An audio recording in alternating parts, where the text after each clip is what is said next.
Here with Nate Tanner, head coach of the Princeton Tigers. And Nate, first thing I want to start off with is you're going to a state championship game as a head coach for the second straight time. When you went with that 22 South team, I had a chance to see you guys down here at Princeton. I thought one of the things that was really prohibitive to you guys winning a title was the turnovers. And we've talked off the record a little bit before. You came away from that 22 title game feeling sick just with how everything went down. Talk to me about what you learned from that experience, because I think you said the takeaway was just like, man, like I never want to be in that position again. Well, being sick, that's a great way to explain it. And I think what happened was, as a leader that year, first I want to preface it with this, like, all those kids and that staff, they were awesome. Like, I love all of them, and that was a fantastic year, and I'll cherish it forever. But there were some things that happened throughout the year that would be considered as little things, and we would address them, but we never nipped them in the bud per se, and they never fully got fixed.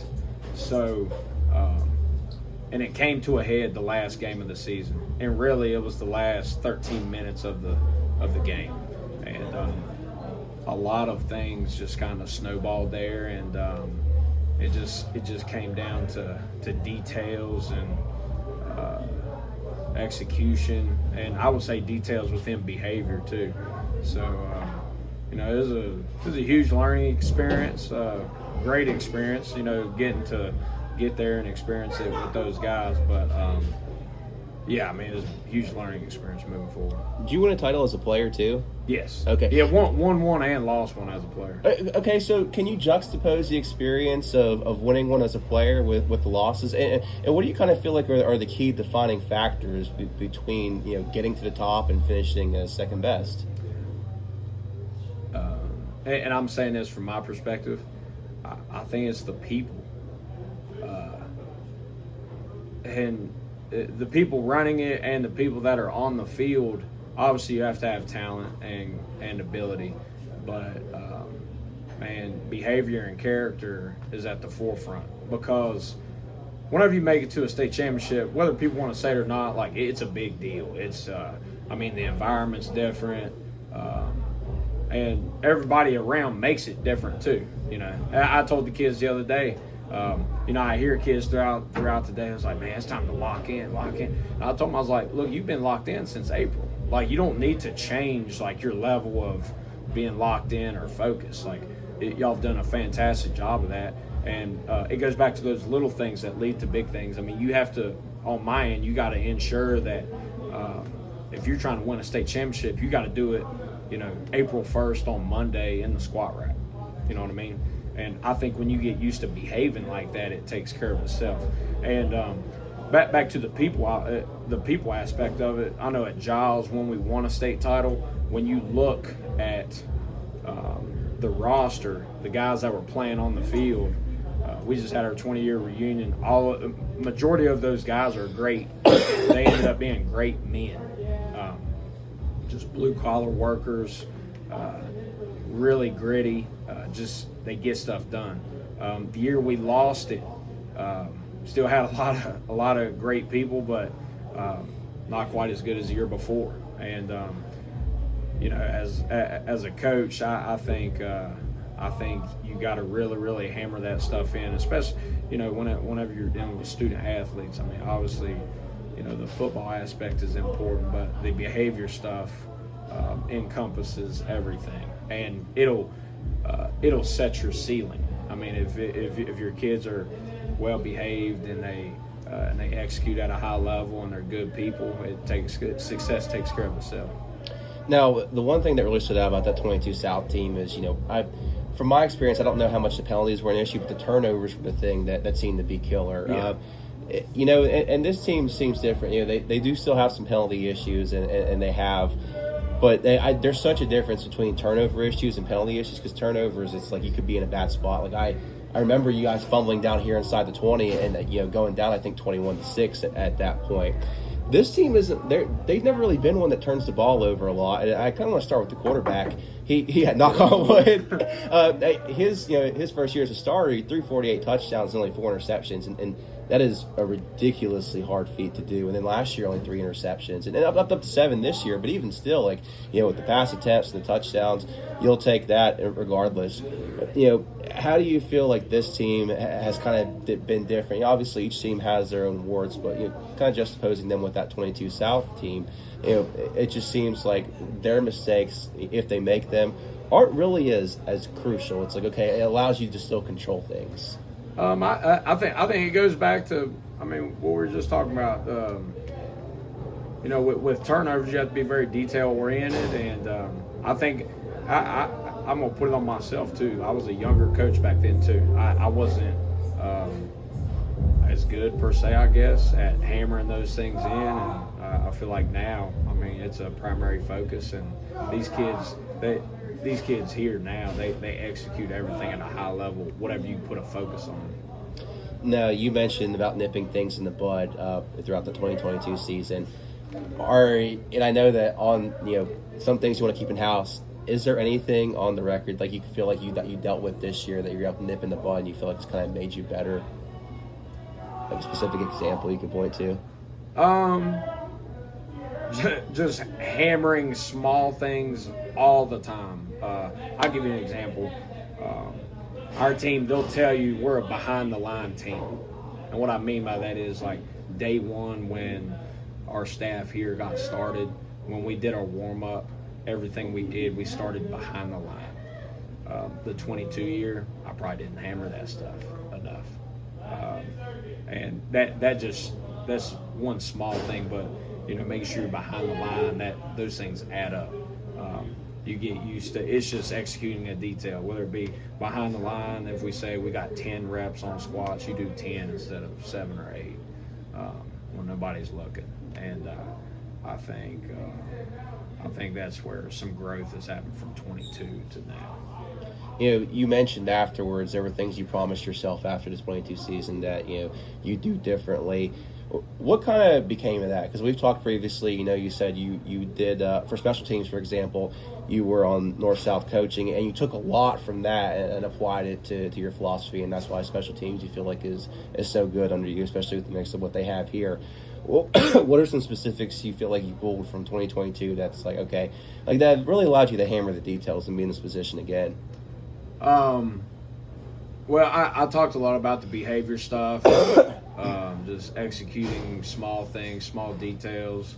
I would say, along with that, hammering it in with the staff too, so everybody on staff is doing those things as well.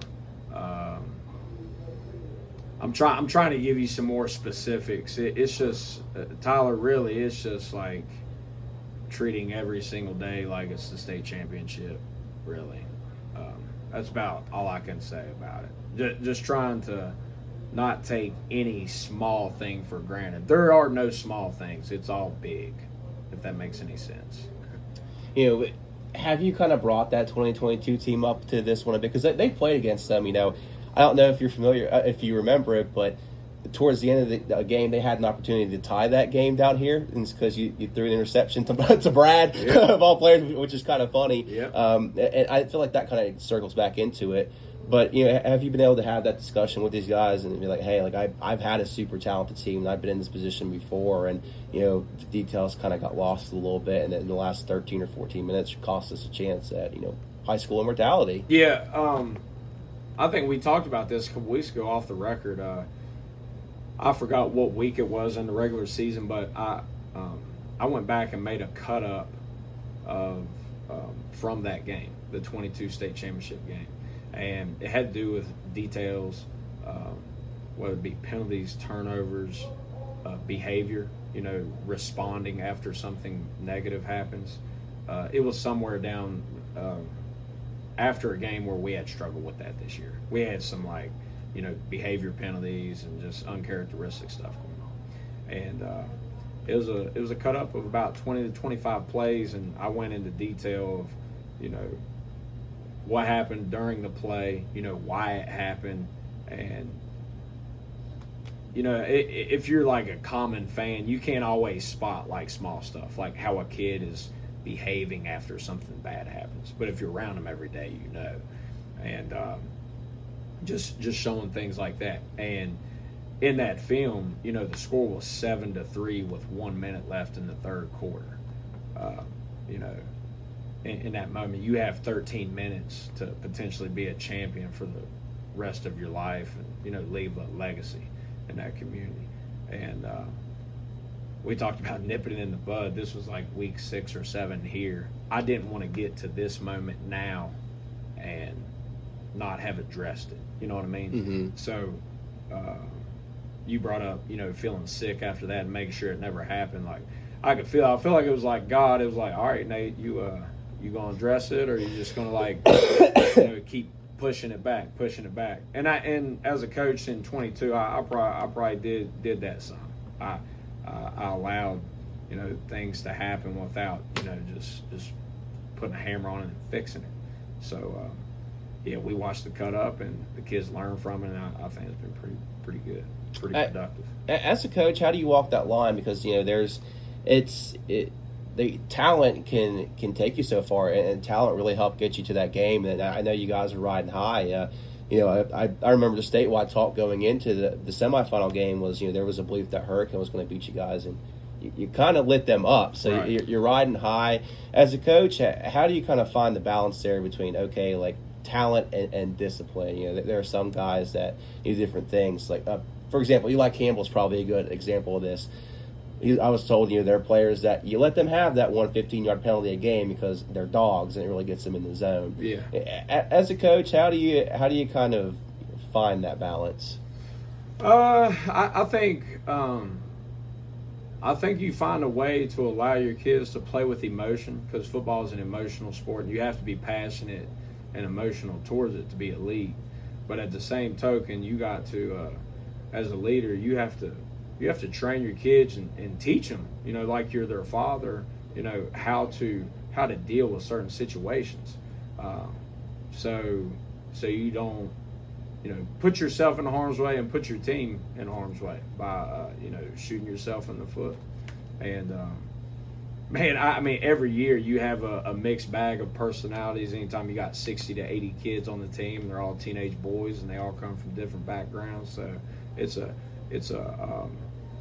ever evolving process, you know, with that.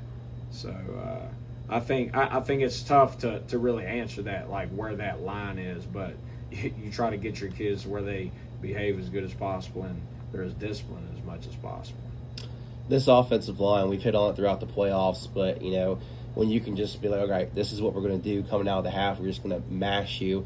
It's different than last year's team, and you prepared for them, so you knew kind of what spots you could expose, and you guys ran the ball extremely well against them last year. And, you know, talking to Coach Taylor after the season, you know, he said a lot of what we did was smoke and mirrors because we didn't feel like we were as strong up front as what we wanted to be. We had a younger line. This year, I feel like they've really taken the bull by the horns. It's been, you know, when you need a play, you're like, all right, like let's plow behind these guys, let's do it. And you've done force multiplier things in the run game, like start getting Chance involved, different motions and everything. I mean, just talk about the growth of this line from preparing against them last year to coaching them this year.